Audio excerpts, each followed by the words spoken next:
எல்லாம் எப்படி இருக்கீங்க? நல்லா இருக்கீங்கன்னு நினைக்கிறேன். ஆனா நான் கொஞ்சம் கூட நல்லா இல்ல. ஏன் அப்படின்னு பார்த்தீங்கன்னா, இன்னைக்கு 3rd Saturday of Purattasi month. இன்னைக்கு பார்த்தீங்கன்னா, எங்க வீட்ல நல்லா செலிப்ரேட் பண்ணுவாங்க.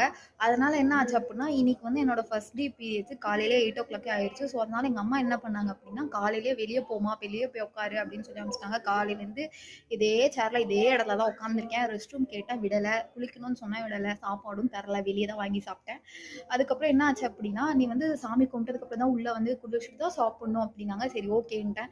இப்ப எனக்கு ஒண்ணு மட்டும் புரியல. இவ்ளோ நீங்க பார்க்குறீங்க. இந்த கடவுள் உங்களுக்கு எல்லாமே குடுத்துட்டாரா? எல்லா வசதியும் உங்களுக்கு குடுத்துட்டாரான்னு கேட்டா, அதுவும் கிடையாது. இப்ப எனக்கு இவ்ளோ கஷ்டப்படுத்தி நான் இங்க நிக்கணும்னு எனக்கு என்ன அவசியம் இருக்கு? ஒரு அவசியமும் இல்ல.